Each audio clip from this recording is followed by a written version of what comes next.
la taxe dite cabane de jardin, parce que ça a beaucoup parlé hier sur les réseaux sociaux. Pourquoi hier un buzz d'enfer sur cette taxe dite cabane de jardin? Elle date de 2010.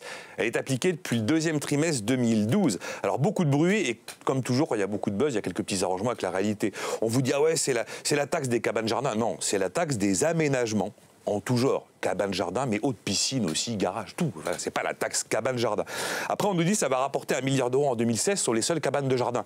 Non, encore une fois, c'est sur toutes les constructions qui demandent une déclaration ou alors un permis de construire. Donc, c'est pas que les cabanes de jardin. 1 milliard d'euros pour le gouvernement et l'État. Non, c'est 1 milliard d'euros vont aux collectivités locales, aux mairies exclusivement et pas à l'État. Et puis, c'est une taxe qui est à payer une seule fois et pas tous les ans. Voilà. Sur les cabanons qui font plus de 5 mètres carrés et plus de 1,89 m de haut. Et en plus, si le nouveau cabanon vient remplacer un cabanon existant qui date d'avant le vote de la taxe, il n'y a pas de taxe à payer, voilà.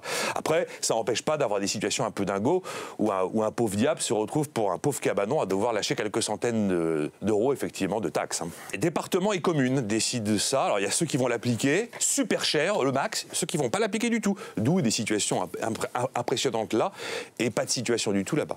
Après, ironie de l'histoire, en 2010, on fait ça parce qu'on veut faire de la simplification. À l'époque, on veut fusionner plein de petites taxes. On en a des centaines des taxes en France. Et on se dit, tiens, on va faire une seule taxe, voilà. Et du coup, alors c'est vrai qu'avant, on ne taxait pas de la même manière un cabanon qu'une pièce habitable. Il n'y a plus que les mètres carrés qui comptent aujourd'hui. Alors ça va créer des situations un peu particulières. Avant, le garage était exonéré, il ne l'est plus.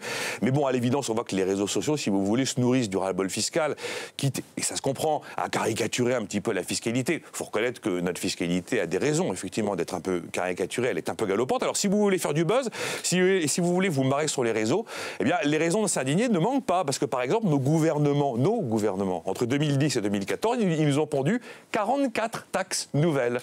C'est 3 fois plus que la moyenne européenne.